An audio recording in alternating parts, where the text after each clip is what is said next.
తెలంగాణ సంస్కృతి సంప్రదాయాలకు ప్రత్యేకమైన బతుకమ్మ పండుగ సంబరాలు కుక్కట్పల్లిలో ఈ రోజు నుంచి ఘనంగా ప్రారంభమయ్యాయి. రాష్ట్ర వ్యాప్తంగా రేపటి నుంచి బతుకమ్మ వేడుకలు మొదలవుతున్నప్పటికీ కుక్కట్పల్లి గ్రామస్తులు తమ ఆనవాయితీ ప్రకారం ఒక్కరోజు ముందుగానే ఉత్సవాలను ఆరంభించారు. గ్రామ మహిళలు రంగురంగుల పూలతో అలంకరించిన బతుకమ్మలను తమ తలలపై ఎత్తుపెట్టుకుని బతుకమ్మ పాటలు పాడుతూ ఆడిపడారు. బతుకమ్మ సంబరాలతో కుక్కట్పల్లి గ్రామం పూలతో అలంకరించబడి పండగ వాతావరణంలో నిండిపోయింది. ఈ వేడుకలు ఈ రోజు నుంచి సెప్టెంబర్ 29 వరకు కొనసాగనున్నాయి. చివరి రోజున సద్దుల బతుకమ్మను అత్యంత వైభవంగా నిర్వహించేందుకు గ్రామ ప్రజలు ప్రత్యేక ఏర్పాట్లు చేస్తున్నారు.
కొంచెం ఇట్లా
ముందుగా అందరికీ కూడా బతుకమ్మ శుభాకాంక్షలు. మా కుకట్పల్లి గ్రామంలో శాసనసభ్యులు మాధవరం కృష్ణారావు గారి ఆధ్వర్యంలో బతుకమ్మ వేడుకలు చాలా ఘనంగా నిర్వహించడం జరుగుతుంది. అలాగే కుకట్పల్లి గ్రామంలో ఎప్పుడు కూడా ఒకరోజు ముందుగానే, అమావాస్యకు ఒకరోజు ముందుగానే ఈ వేడుకలు ప్రారంభించడం జరుగుతుంది. ఈ వేడుకల కోసము ప్రతి ఒక్కరు కూడా వారం 10 రోజుల నుంచే అందరూ కూడా కష్టపడి ఇక్కడ ఏర్పాట్లు చేయడము, అందరిలో ఉత్సాహం నింపడం జరుగుతుంది. ఇప్పుడు మన తెలంగాణ వచ్చిన తర్వాత బతుకమ్మకు బాగా కూడా విశిష్టత పెరిగింది. మన రాష్ట్రంలోనే కాక దేశ విదేశాల్లో కూడా బతుకమ్మ అంటే ఏంటిది అన్నది కూడా ప్రతి ఒక్కరికి తెలుసు.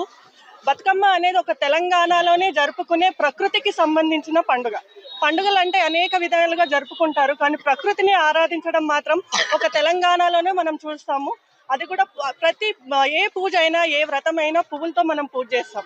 కానీ ఒక తెలంగాణలో మాత్రమే బతుకమ్మను పువ్వులనే ఒక దేవతగా భావించి, ప్రకృతినే దేవతగా భావించి పువ్వులకే మనం పూజ చేస్తూ ఉంటాము. ఈ ఆషాఢ మాసం మనం చూస్తుంటాము, వర్షాకాలము కొత్త నీరు వస్తూ ఉంటుంది. కానీ ఈ కొత్త నీరు వల్ల కూడా రోగాలు కూడా ఎన్నో కూడా ప్రబలించడం జరుగుతుంది. కాకపోతే ఈ పువ్వులు ఒక మెడిసినల్ వాల్యూస్ తో కూడిన ఈ ప్రకృతికి సంబంధించిన ఈ పువ్వులతో మనం బతుకమ్మ గును పువ్వు కానీ, కట్ల పువ్వు, మందార పువ్వులు, ఇలాంటివి పువ్వులు కూడా, తంగేడు పువ్వు, ఇలాంటివన్నీ మెడిసినల్ వాల్యూస్ తో కూడుకున్న పువ్వులు. ఈ పూలను కూడా ఒక దగ్గర పేర్చి, తాంబాలంలో పేర్చి ఒక బతుకమ్మగా చేసి ఆడపడుచులు అందరూ కూడా చుట్టూ చేరి ఆట పాటలతో, పాటలు అనేవి కూడా మన జానపద పాటలు, మన కష్టసుఖాల్లో నుంచి వచ్చిన పాటలే ఇక్కడ ఈ పాటలు పాడటం జరుగుతుంది. ఈ పాటలు పాడుతూ కూడా బతుకమ్మ చుట్టూ తిరుగుతూ ఎంతో ఉత్సాహంగా కూడా మనం ఇక్కడ ఆడపడుచులందరూ కూడా జరుపుకుంటూ ఉంటారు. ఆ తర్వాత ఇదే బతుకమ్మను గంగలో నిమజ్జనం చేస్తారు. ఈ నిమజ్జనం చేయడంలో కూడా మనకు సైంటిఫిక్ గా ఒక రీజన్ ఉంటుంది. ఎందుకంటే ఈ తరం వాళ్ళకు మనం సైంటిఫిక్ రీజన్స్ చెప్తేనే మన సంప్రదాయాలను నమ్మే స్థితికి వచ్చారు ఇప్పుడు. కాబట్టి మనం ఈ బతుకమ్మను గంగలో నిమజ్జనం చేయడం వల్ల ఈ పువ్వులకు ఎన్నో మెడిసినల్ వాల్యూస్ ఉంటాయి. కాబట్టి ఆ నీళ్ళల్లో నిమజ్జనం చేయడం వల్ల ఆ నీళ్ళల్లో చేరిన క్రిమి కీటకాలు కానీ ఏవైనా కూడా నశించి ఆ నీరు తాగడానికి వినియోగించడం జరుగుతుంది. ఒక మాటలో చెప్పాలంటే ప్యూరిఫై చేయడం జరుగుతుంది. వాటర్, ఈ పువ్వుల ద్వారా వాటర్ ని ప్యూరిఫై చేయడం జరుగుతుంది. ఇది ఒక తెలంగాణలో తప్ప ఎక్కడా కూడా మన ఈ బతుకమ్మ అనేది ఎక్కడా కూడా ఉండదు. మన కేసీఆర్ వచ్చిన తర్వాత ఈ బతుకమ్మకు విశిష్టత పెరిగి అంతటా కూడా వ్యాపించి ఇప్పుడు ఎక్కడ చూడు బతుకమ్మ అనగానే ప్రతి ఒక్కరు కూడా ముందుకు వచ్చి బతుకమ్మ ఆడటము, పిల్లలు, ముఖ్యంగా పిల్లలు, ఒకప్పుడు అంతరించిపోతుంది అనుకున్న బతుకమ్మ ఇప్పుడు పిల్లల్లో ఉత్సాహం నింపింది. ప్రతి వాడవాడలా కూడా పెద్దల కంటే ఎక్కువ పిల్లలు ఆడటం జరుగుతుంది.